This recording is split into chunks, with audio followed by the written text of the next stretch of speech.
Entonces, parvovirus provocan esa enfermedad que se llama la quinta enfermedad infecciosa exanthémica, es decir, provocan a los niños un enrojecimiento. Y luego están los corona y también están los norovirus, que son, por ejemplo, los que provocan el SARS o los norovirus, el Norwal, ¿no? Enfermedades asociadas a problemas gastrointestinales. El 50% de las enfermedades infecciosas asociadas a alimentos están provocadas por el virus Norwal, ¿no? Ese tipo de virus. Entonces, poxvirus son virus de ADN de cadena doble, parvovirus son de ADN de cadena sencilla y, por ejemplo, los corona son de ADN positivo. En principio, la única cosa que hace que estos tres grupos puedan estar en la clase de hoy es que son virus muy infecciosos, ¿de acuerdo? Entonces, pero antes de nada, vamos a explicar qué significa, por ejemplo, ADN de cadena positiva, ¿no? Entonces, cuando tenemos esto, este mRNA se dice que es de cadena positiva. ¿Por qué? Porque yo cuando esto está en un ribosoma, va a venir aquí el anticodón de UAC, unida a la metionina, y esta cadena se va, digamos, a traducir a proteínas. ¿Puede haber cadenas de mRNA negativas? Por supuesto. O sea, si yo tengo esto, por ejemplo, UAC, AUU, esto sería mRNA de cadena negativa, sería la complementaria, ¿de acuerdo? Entonces vamos a ver en los próximos días que hay virus de mRNA de cadena positiva y de cadena negativa. ¿Por qué? Porque en el mundo de los virus, ese mundo que era hace 4.000 millones de años, se ensayó todo tipo de combinaciones, ¿no?, para mantener la información genética. Luego hubo un momento, el paso siguiente fue cuando el mRNA se copió en un sustrato de información más estable que es el ADN. Entonces, ahora en el ADN tenemos esto, por ejemplo, A, T, G, T, A, y tengo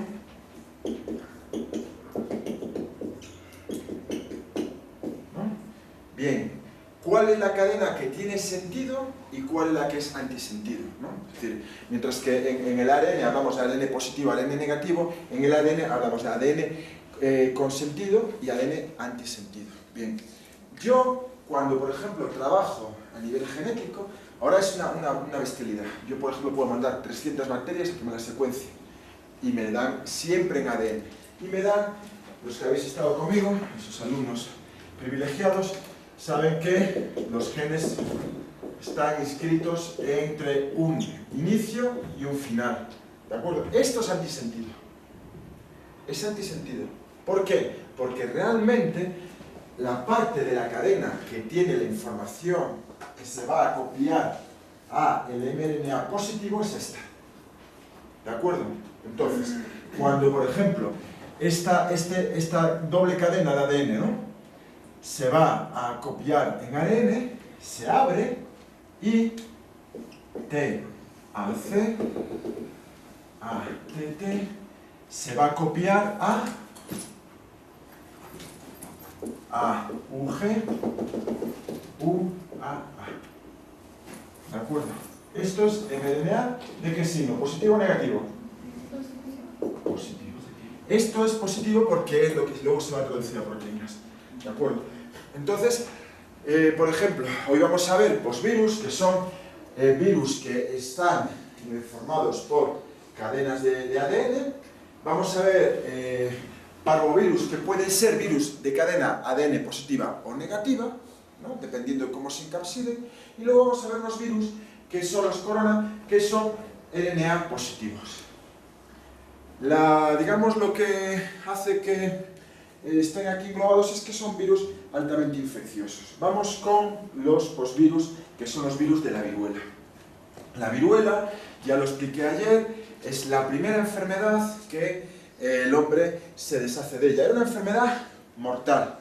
Y era una enfermedad mortal en Europa y en Asia. ¿Por qué era mortal? ¿De dónde venía esa enfermedad? ¿De dónde venía ese virus?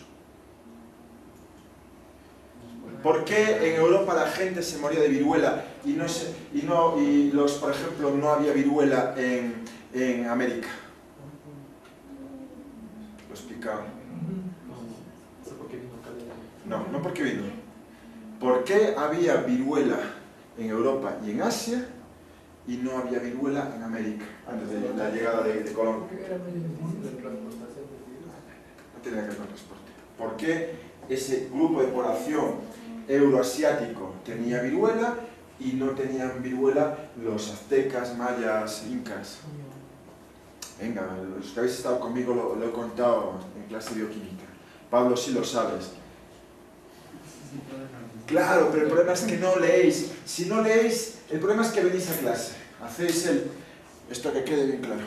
Venís a clase y tenéis el conocimiento como solamente un instrumento para pasar, pero el conocimiento es satisfacción y hay que conocer. Os voy a recomendar luego un libro que por favor quiero que leáis, ¿de verdad?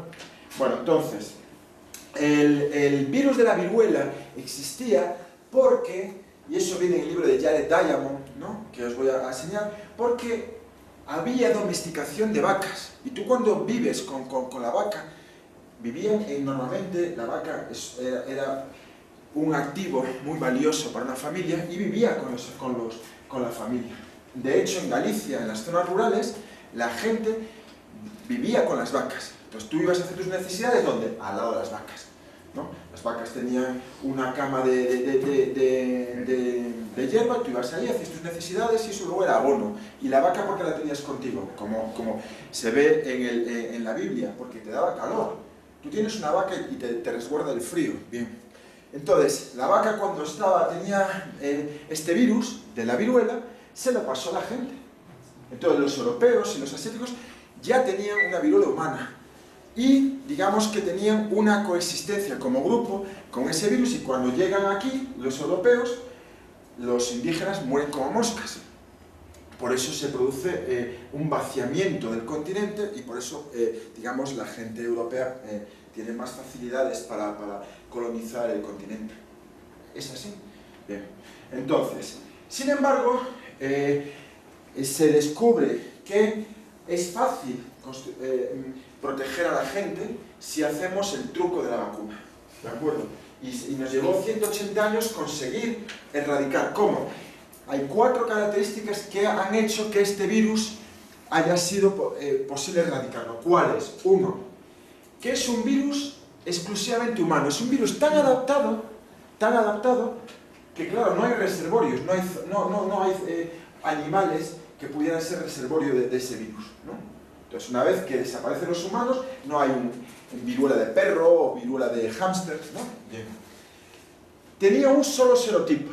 ¿Por qué? Porque era un serotipo realmente exitoso. Y entonces, claro, no es como, por ejemplo, estábamos viendo con bacterias que era muy difícil erradicarlas porque tenían muchos serotipos y es muy difícil trabajar con todos esos serotipos. Otra característica era que, acordaros, los que me discutíais el otro día, lo de la sífilis. La sífilis, el problema es que tú puedes tener sífilis y no lo ves si tienes el chancro vaginal, ¿no? Y estás contagiando a tus parejas sexuales. En cambio, tú cuando tienes la viruela, aparecen las marcas y ya ni te acercas. O sea, Pablo, por ejemplo, imaginémonos que le vacuna con la viruela, me viene a tutorías y le veo todas las pústulas en la cara y yo a Pablo le trato como un palo, digo, quita, quita, bicho, ¿no? Y de hecho, fijaros, eso era lo que se hacía en Europa con los barcos. En Europa se sabía que las pestes venían muchas veces con los barcos y los barcos, si tenían infecciosos, tenían que poner una bandera amarilla. Cuando tenían una bandera amarilla, los mandaban al Lazareto, que era una isla donde tú los tenías. ¿Podías curarlos? No, porque la medicina de aquel entonces no curaba. ¿Qué es lo que hacían? Estate 40 días. Si en 40 días no te has muerto, fijaros que cuando yo os presento los virus, siempre hay un periodo de 15, 20, nunca de 2 meses, ¿de acuerdo? Entonces, ¿os habéis muerto? No, entonces podéis salir. Porque sabían que las enfermedades infecciosas tienen un pico, ¿no? Y entonces, ¿qué ocurre si la gente no subía la bandera amarilla? Y detectaban que había enfermos, los mataban. Y está en los libros. O sea, llega un barco de gente rara y los ves con cara de que no está muy bien. Se les mataba. porque eran focos de infección. ¿Volveremos a eso? Por supuesto, ya hablaremos otro día. Bueno. Luego, otra cosa que facilitó el éxito de la vacunación es que había animales que tenían virus que a nosotros no nos contagiaban de manera dramática, pero nos protegían contra el humano, que es lo que os expliqué ayer del experimento de Edward Jenner, ¿sí? ¿Os acordáis, no? El pincho al niño con la viruela vacuna, pincho al niño luego con la viruela humana y no se muere. Y lo último es que un sistema público de salud. Si no hubiera la Organización Mundial de la Salud, nosotros no podríamos emprender este tipo de campañas. ¿Por qué? Porque cuando se trata de salud, tenemos que estar todos. Tú no puedes estar, ¿no?, en tu cumbayá fantástico y allá muriéndose la gente. Tiene que ser para todos, ¿de acuerdo? Bien. Vamos. Entonces, el virus de la viruela es un virus con envuelta. Si es envuelta, ¿es un virus resistente o no resistente? No resistente. No resistente porque está envuelta, como se daña. Entonces, normalmente se contagia bien por las pústulas, bien vía oral. Entonces, este virus es muy interesante. Digamos que yo no me he dado tiempo a reflexionar sobre esto, pero sí me gustaría tener tiempo, sentarme en mi sofá de cuero de orejas, delante de mi chimenea, y pensar sobre esto, porque el esquema de este virus es muy parecido a lo de los programas informáticos. O sea, un programa informático no solamente es la información, necesita un programa de arranque. Si no tienes un programa de arranque, eso no va. Y esto hace lo mismo, es decir, la información está en el núcleo, pero entre la cápside, ¿os acordáis de lo que es la cápside, no? La cubierta proteica que rodea el núcleo, bien. Y la envuelta hay un tegumento. Y aquí van una serie de enzimas para que cuando el virus entre en la célula, empiece a replicar, ¿no? Tiene que haber unas instrucciones de arranque, están aquí. Entonces hay siempre una serie de genes de activación temprana, luego la cápside se abre y ya se lee el resto de la información, porque es un virus grande, ¿de acuerdo? Los postvirus son virus muy grandes. De hecho, se han descubierto últimamente postvirus que en su interior ya tienen como antiguos ribosomas. Estamos hablando de virus que nos recuerdan de cuando en la Tierra no existían células, ¿de acuerdo? Bien. Entonces, virus tienen que unirse a un receptor, como siempre, y cuando se unen, o bien este contenido se libera, o bien se mete dentro de un endosoma y digamos que se une a la membrana del endosoma y viene todo este interior al citoplasma, ¿no? Es un comportamiento muy normal en los virus. Y luego aparece una expresión genética precoz asociada a las enzimas que van aquí en este momento. Vamos allá. Entonces, el virus suelta su contenido y estos genes que van aquí, que son como los genes de arranque, que de verdad, si estudiaseis algo de programación, veríais que dices tú, Dios, ¿cómo puede haber esta coincidencia? Estos enzimas empiezan a copiar una serie de mRNAs, esos mRNAs ahora ya en forma de proteínas van a romper la cápside, se abre el núcleo y ya la ADN polimerasa van a replicar tanto los genes como la información que hay en estos genes y se hace un ciclo y al final se encapsulan los viriones y salen, ¿de acuerdo? Lo que hace el virus de la viruela es que entra, no causa daño en los epitelios pulmonares, pero infecta macrófagos, se disemina por todo el cuerpo, te crea una enfermedad sistémica, es decir, ataca todos los órganos y luego al final las últimas células sin infectar, ¿cuáles serían?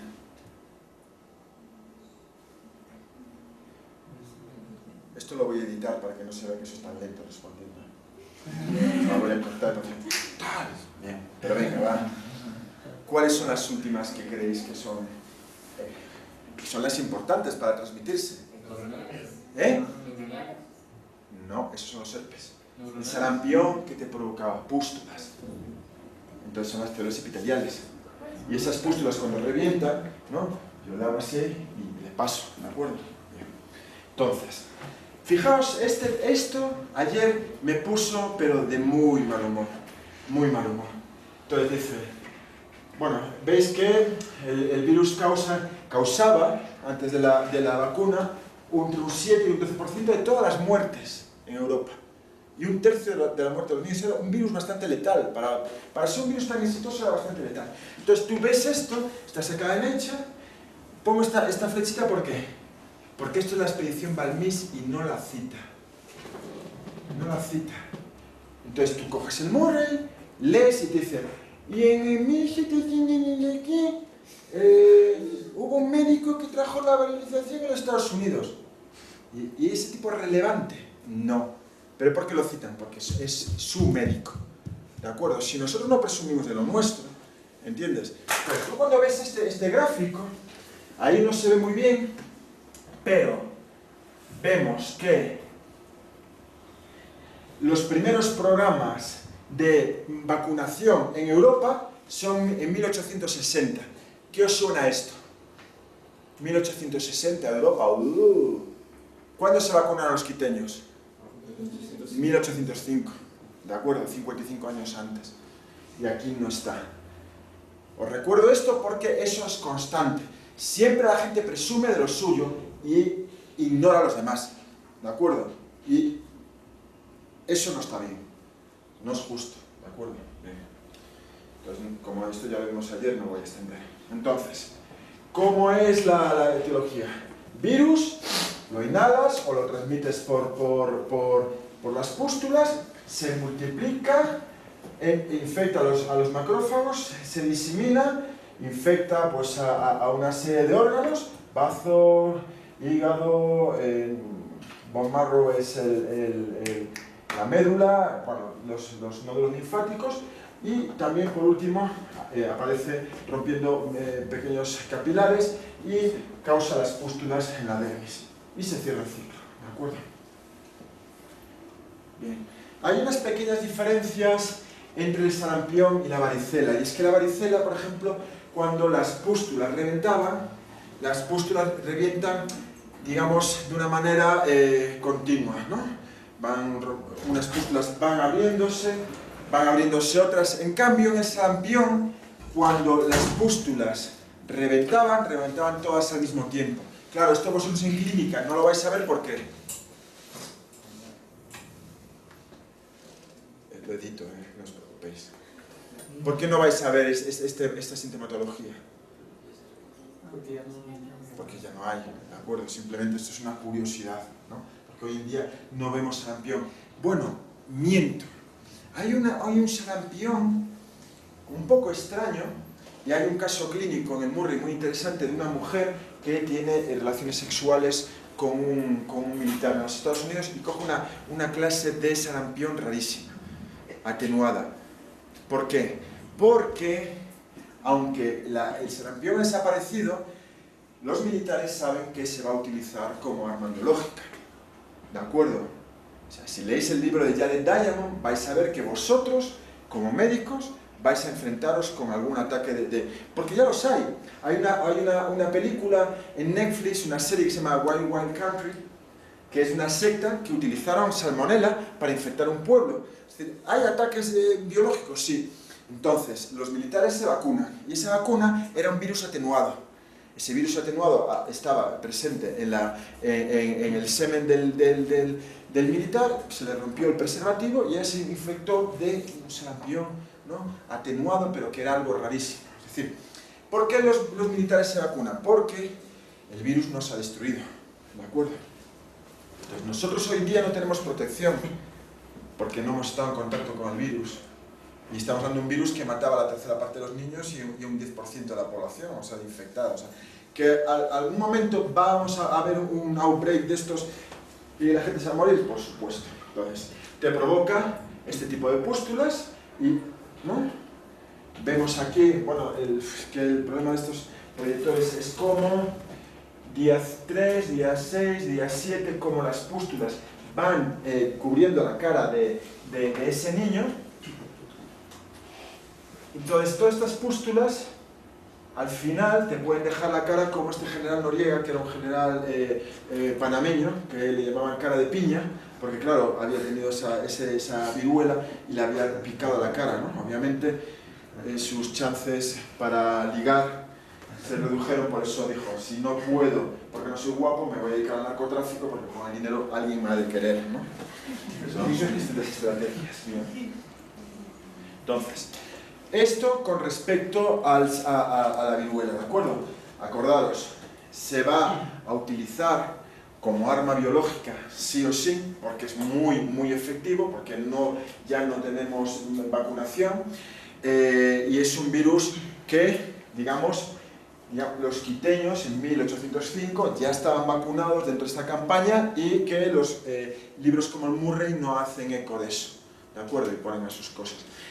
Tampoco señalan que en 1763 estaban mandando mantas con viruela de Londres para matar a los indios de Ohio, ¿no? Pero bueno, o sea, hay que contarlo todo, ¿no? Entonces, hay una serie de postvirus que todavía siguen causando problemas entre nosotros, como es el ORF. El ORF es un virus profesional, es decir, que afecta a gente que trabaja con animales infectados por este virus, una enfermedad zoonótica, y entonces, por ejemplo, hay un caso clínico en Murray de un taxidermista, ¿no? Una persona que estaba trabajando con animales muertos y entonces pues se contagia, ¿de acuerdo? Con ese postvirus. Entonces, las infecciones por ORF están localizadas al sitio de la infección. ¿Por qué? ¿Por qué no se disemina por todo el cuerpo? Porque no está adaptado al ser humano. No está adaptado al ser humano. Te causa daño aquí, pero obviamente cuando entra... Muy bien, ahí, sí señor. Vamos a ponerlo aquí. Saluda para la cámara. Bien. Bueno, el caso. Es eso, es decir, provoca lesión porque infecta las células, pero cuando entra en el torrente sanguíneo es detectado por el sistema inmune y es destruido, ¿de acuerdo? Por eso es un virus que no causa mayores problemas. Tenemos el Molluscus contagiosum, ¿no? Es una enfermedad que afecta a niños, ¿no? Pero también está asociado a gente que tiene una vida sexual activa, ¿no? Entonces, normalmente, tú ves en la zona genital unas vesículas que además se pueden romper, ¿no? Entonces la gente las rompe, porque es poco estético. Una característica del molusco es que aparece en grupos de 5 a 20, ¿no? O sea, no es que tengas 50 o tengas 2, ¿no? Normalmente es ese grupito, ¿de acuerdo? Este virus es muy efectivo. El del 3 al 20% de la población va a estar contagiada en algún momento y no puede cultivarse en líneas celulares ni en modelos animales. ¿Por qué?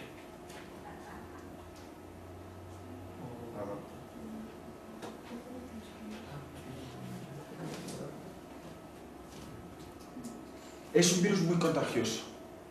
Es un virus que no hay modelos animales, es decir, es exclusivamente humano, ¿no? Como la viruela. ¿Por qué no se puede cultivar, por ejemplo, en líneas celulares en el laboratorio? Porque es tan adaptado que cualquier diferencia hace que el virus falle en su estrategia. ¿De acuerdo? ¿Sí? Sí.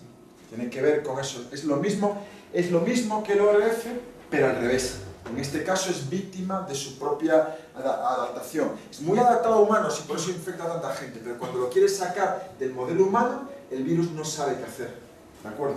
Bien. Entonces, aparte de que forme estas pústulas que se pueden reventar, ¿no?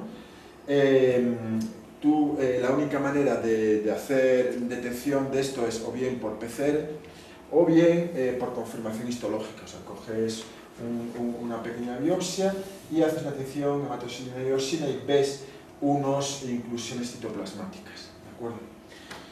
Ayer estuve hablando con una alumna que me dijo que estaba muy contenta cuando estuvo de clases conmigo, pero la única queja que tenía era que hablaba muy rápido.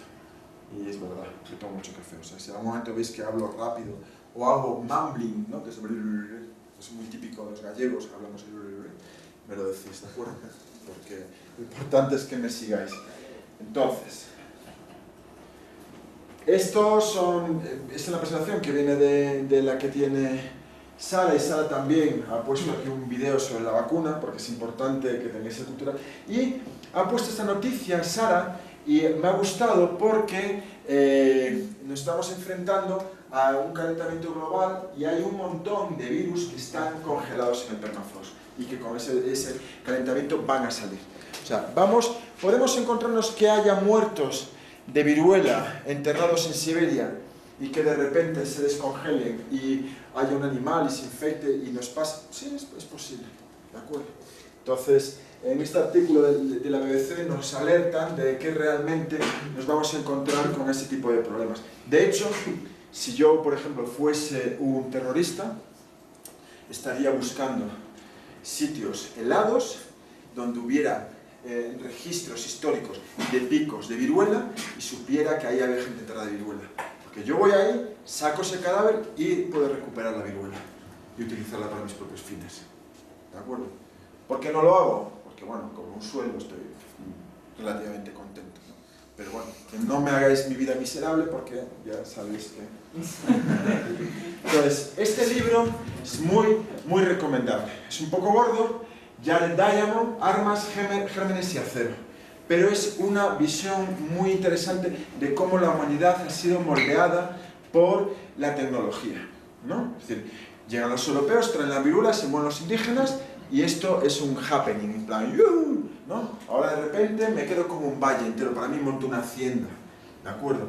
Entonces, eso es lo mismo porque los países que tienen la tecnología la usan para sus propios fines, ¿de acuerdo? Si hay una pandemia, ¿quiénes van a tener el suero? ¿Quiénes van a tener los antibióticos? Los países que los producen, ¿de acuerdo? Ya hemos hablado de esto. Esta es una buena reflexión.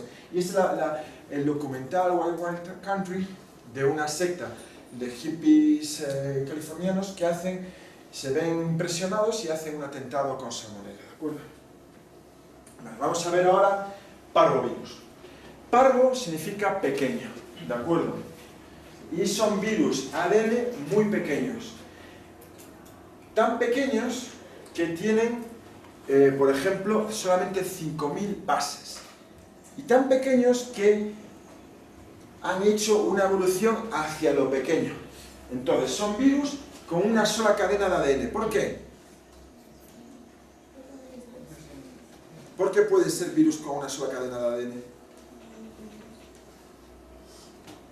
Porque la otra es obvia, ¿no? Simplemente con una ADN polimerasa se puede completar, ¿no? ¿Os acordáis? Los que habéis estado conmigo, que tú tienes un fragmento así, ¿qué es lo único que necesitas para completar eso? Un primer, 3' y una polimerasa, y ya está. Entonces, si nosotros queremos ahorrar información, porque ese virus es un virus, digamos, muy sencillo, podemos tener ADN monocatenario, ¿de acuerdo? Bien. Entonces, fijaros una cosa, porque esto es importante, porque va a explicar un poco el comportamiento de este virus. En 5.000 pares de bases, que es muy poquito, tienes que tener toda la información, no solamente para infectar, sino para construir tus cápsides. Entonces, ¿creéis que este virus codificará para una ADN polimerasa propia? No tiene espacio. Entonces, este virus necesita infectar células que estén mitóticamente activas. ¿Os acordáis? Los primeros virus que vimos, los adenovirus y los papilomavirus. ¿Por qué el virus creaba un papiloma? No tenía el ADN polimerasa, pero decía a la célula, divídete. Entonces la célula empezaba a dividirse. Estos no tienen enzimas para decir a la célula que se divida. Entonces, como tienen que estar en células mitóticamente activas, ¿cuáles son las células que están constantemente produciéndose en el cuerpo humano? Las hematopoyéticas. Bien. ¿Tú qué dijiste? Sexual. Las hematopoyéticas. Nosotros estamos produciendo, por ejemplo, nuestras heces son de color marrón. ¿Por qué? Por la hemoglobina, el hierro de la hemoglobina que se oxida. Es decir, la hemoglobina se está, digamos, eliminando porque los eritrocitos son unas células que se desgastan muy rápido y hay que estar continuamente produciéndolas. Por eso, parvovirus son virus que van a infectar preferentemente células del epitelio y luego se transmiten a las células hematopoyéticas. ¿De acuerdo? Bien. Entonces, por eso tienen una etiología muy curiosa. Los 7 primeros días no muestran ningún tipo de signo clínico, pero están replicándose en las células hematopoyéticas. Y al cabo de 7 días aparece el exantema, porque tiene que ver con todas esas células que han lisado. ¿De acuerdo? Es como un ciclo de 2, ¿no? Están multiplicándose en las células sanguíneas y luego aparece. Y fijaros, es un virus que prácticamente nos ha infectado en alguna vez en nuestras vidas y no causa problemas, porque está muy bien adaptado. ¿Y qué es lo que le importa a un virus? No matarnos y pasar de uno de nosotros a otro. ¿De acuerdo? Solamente provoca problemas en aquellas personas que tienen poca hemoglobina. Que en el Ecuador, ¿quiénes son? ¿Quiénes son los que tienen problemas con la hemoglobina en el Ecuador? La de la anemia falciforme, la gente afro que viene de zonas en África donde el paludismo era endémico, y entonces tienen anemia falciforme. Si esa gente que tiene poca hemoglobina se infecta por un parvovirus, puede tener lo que se llama una crisis aplásica, es decir, problemas serios de oxigenación, ¿de acuerdo? Pero en el resto de los casos no. Esta quinta enfermedad te provoca un exantema, y lo que es muy característico es las mejillas bofeteadas, ¿no? Quiere decir, las mejillas enrojecidas. A lo mejor aquí, no lo sé, yo no tengo experiencia clínica aquí, pero es muy curioso porque aquí, por ejemplo, muchos niños, sobre todo en la zona de sierra, tienen estos rosetones, por ejemplo, que tienen muchísima hemoglobina, y a lo mejor aquí es más difícil de distinguir. Es una buena pregunta para hacerle a un experto, ¿de acuerdo? Entonces, características clínicas de esto es que no dan durante 7 días manifestaciones clínicas. ¿Por qué? Porque están replicándose en la zona de generación de células hematopoyéticas, ¿de acuerdo? Y de repente, aparece la sintomatología tipo gripe. ¿Por qué? Porque han lisado las células, hay una viremia y entonces te provoca cefalea, fiebre, mialgias y cansancio. Pero bueno, estos virus son tan pequeños que además son desnudos. Por lo tanto, uno de los éxitos en su capacidad de transmisión, ¿cuál es? Que resisten desecación y resisten, digamos, condiciones extremas, ¿de acuerdo? Entonces, muy pequeños, no tienen polimerasa, tienen que replicarse en células mitóticamente activas, ¿de acuerdo? Entonces, es muy curioso porque de los parvovirus, el B19, vemos que cuando se adhiere, este virus solamente se puede internalizar si está al lado de estas integrinas que solo son propias de las células hematopoyéticas. ¿De acuerdo? Una pregunta. ¿Podría infectar el B19 eritrocitos ya, digamos, formados? ¿Por qué? Porque tiene que estar en células. Claro, y esas son células que no tienen esa maquinaria. Bien, entonces, bueno, pues nada. El virus entra por el tracto respiratorio, por gotículas, se multiplica a nivel local, crea viremias. Cuando encuentra los eritrocitos en la médula, pues se empiezan a hacer mucho más. Bueno, de hecho, no, es el bone marrow es el. ¿Cómo se llama? El tuétano, ¿no? de los huesos. Entonces, ahí se multiplican y digamos que tienen un ciclo, ¿no?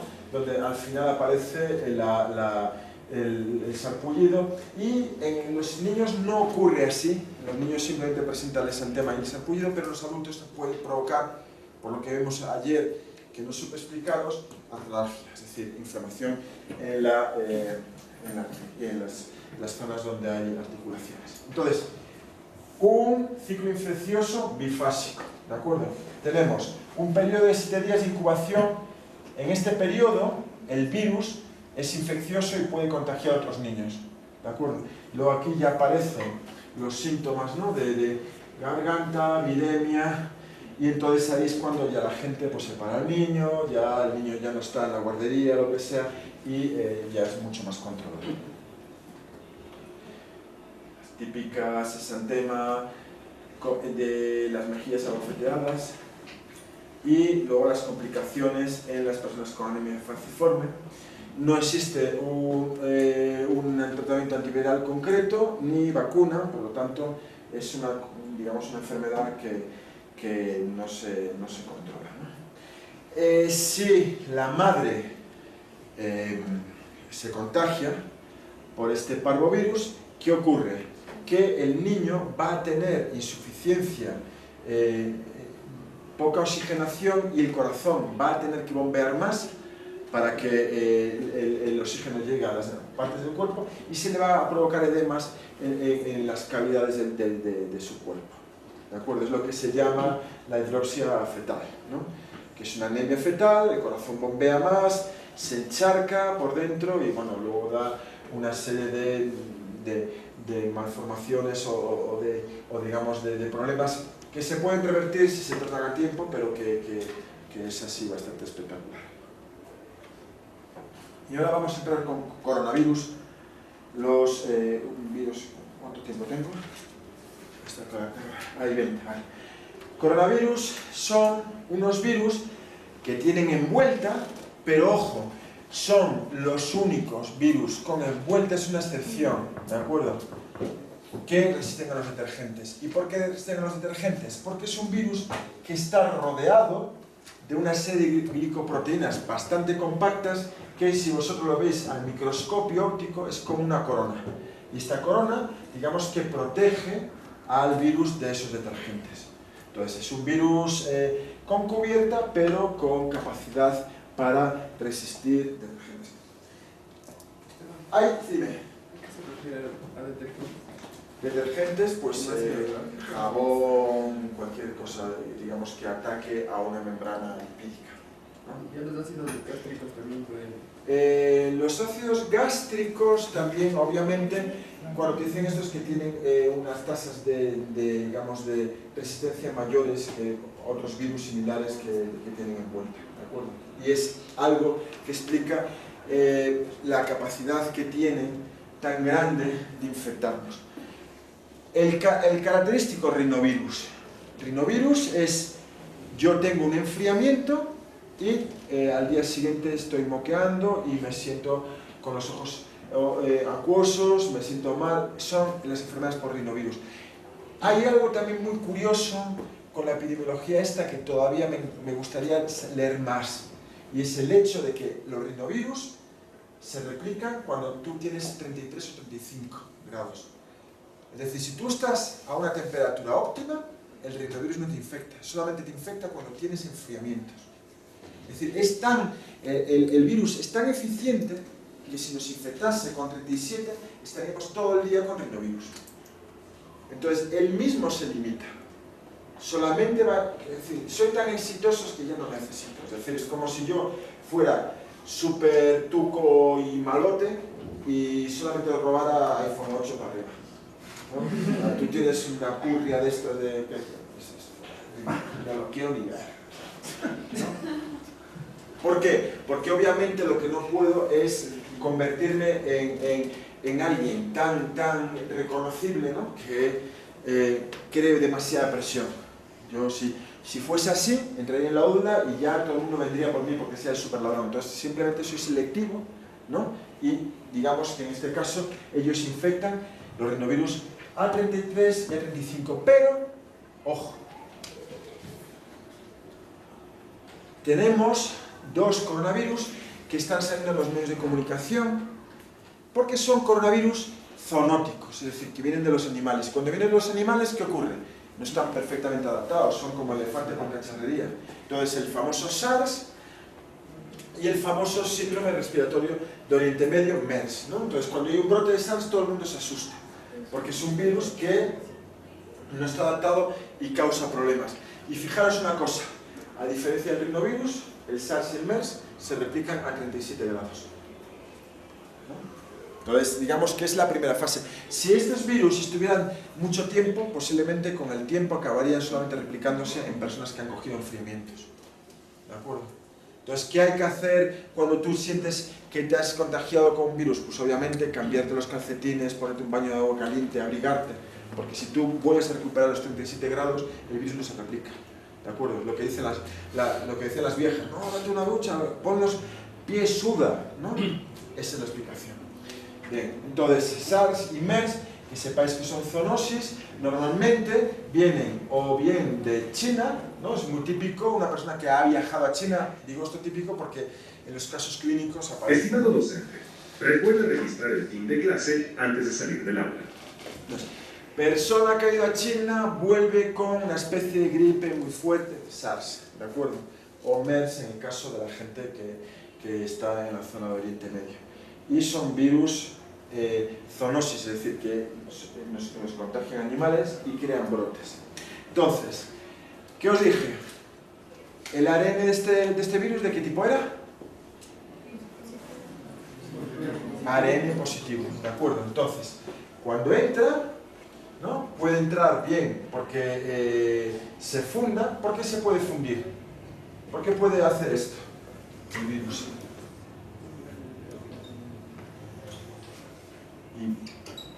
¿Por qué puede hacer esto? Porque tiene envoltura, ¿de acuerdo? Entonces puede ser que la envoltura del virus se una con la membrana plasmática y meta todo su interior en el citoplasma, o que entre por exocitosis, endocitosis y se libere fundiéndose con la membrana del endosoma. Bien, como todos los virus, va a haber una serie de activación de genes tempranos y de genes tardíos. Entonces, como es un gen ARN positivo, según entra ya se puede unir a los ribosomas y hacer ¿qué? No, te tiro esto a la cabeza. Si fuera afilado te lo pudiera clavar. A ver, ¿qué me has dicho ahí? El mRNA se une al ribosoma y se replica. No, déjalo solo. ¿Qué?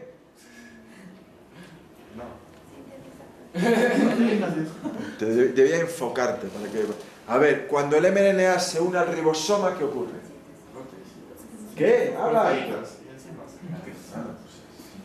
Se traduce a proteínas y enzimas, vale, bien. Tengo que meter presión porque ese fallo no lo puedes cometer, ¿eh? No puedes, de verdad, licenciarte cometiendo ese fallo. Entonces, esas enzimas, ¿qué van a hacer? Es un poco como esos programas que vimos antes de postvirus. Van a empezar a activar otras cosas, ¿de acuerdo? Es el programa de arranque, ¿de acuerdo? Si yo, por ejemplo, cojo tu computadora y te daño la BIOS, chao. Sin la BIOS no arranca ningún programa, ¿de acuerdo? Eso es lo mismo, esto es la BIOS del programa. Entonces, luego, ¿qué hace? Copia una copia de sí mismo en negativo. Y esa copia en negativo la utiliza de molde para hacer copias en positivo, que al final se acaban uniendo y encapsidando y liberándose, ¿de acuerdo? No digamos que esto, desde el punto de vista clínico, no es importante, pero desde el punto de vista biológico es de verdad que es muy interesante ver este tipo de particularidades, ¿de acuerdo? Bien.